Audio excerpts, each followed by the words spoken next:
Hello and welcome to my revision guide on the Spectre film poster, which is one of your set texts for the GCSE Media Studies course. If it appears in section A of the paper for component 1, you'll be expected to deconstruct specific parts of the poster to answer a shorter question, i.e. how does this poster use media language to communicate meanings? Or as a longer representation question worth more marks, for instance, compare the representations of gender in the Spectre and Man with the Golden Gun print advertisements. You might also, though, be asked to compare the poster to an unseen film poster that they'll actually provide you with in the exam. So in this video, I'm going to go through the media language and representation aspects of the Spectre poster after a little bit of context. First of all, it's worth knowing that this is a James Bond film that was released on the 26th of October 2015. It's based on a book by Ian Fleming.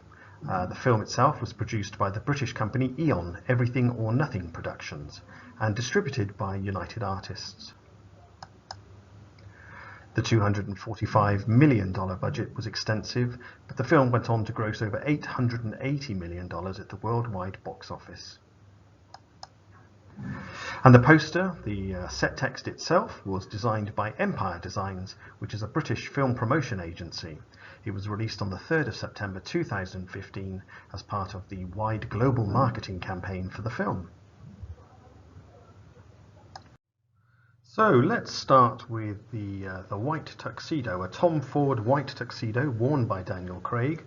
A bit of a revival there of 1970s fashion trend, very similar to the sort of white tuxedo that was worn by John Travolta famously in Saturday Night Fever in 1977. It has been argued by some that Daniel Craig initiated a bit of a fashion trend with celebrities like David Beckham and Benedict Cumberbatch being photographed wearing a white tuxedo around the time of the release of the film. I guess that basically underlines the cultural significance of the Bond franchise. So this central image is a long shot of James Bond. He's smartly dressed, his arms are folded with the gun pointing to his left. The dominance of this image would suggest that he's the film's protagonist. According to Vladimir Prop's theory, he'd probably be considered the hero, reinforced by the use of colour. Bond's white jacket connotes his heroic status, contrasting with the dark shadowed antagonist in the background. Interestingly, the masked man in the background is wearing a skeleton mask used to symbolise the Mexican festival of the Day of the Dead. The opening sequence of the film actually shows a Day of the Dead parade in Mexico City. It's not something that took place in real life, but the government decided to promote pre-Hispanic Mexican culture a year later in their own parade, Dia de los Muertos, on October the 29th, 2016. It was hugely successful and attended by 250,000 people.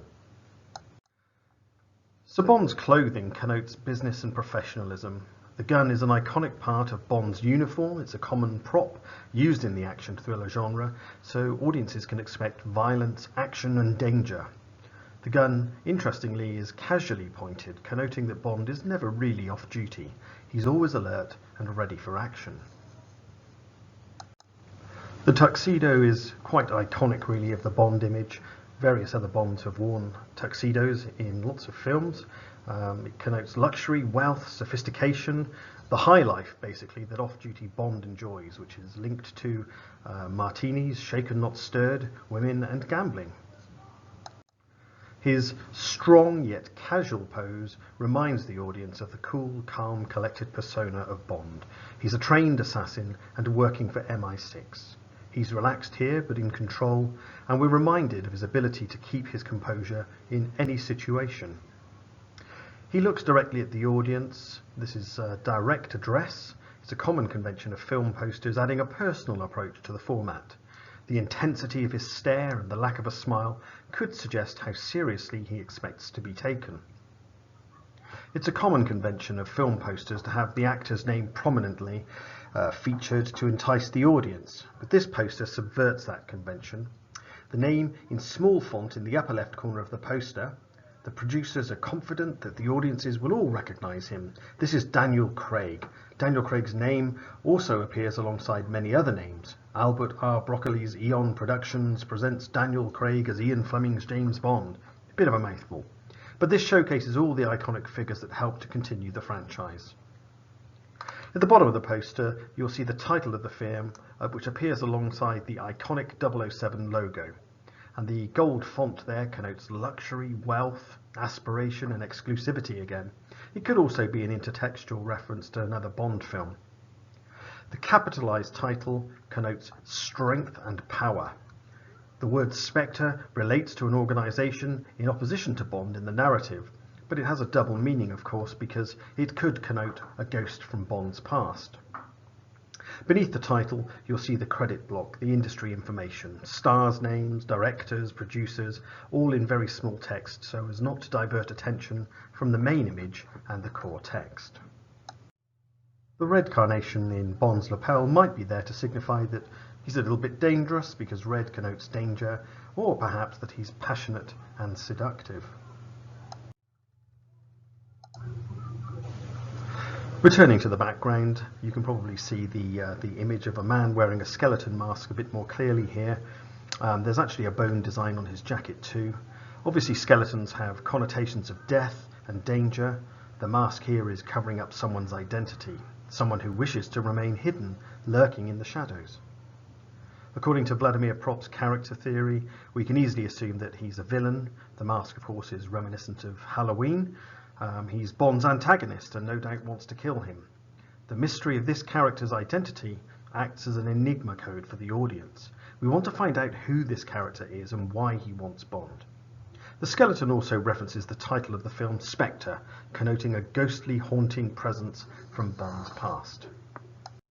And before we sign off, it's probably also worth noticing that at the bottom of the poster it does say, experience it in IMAX, which would of course be a good way of engaging modern audiences who want to see this at IMAX theatres.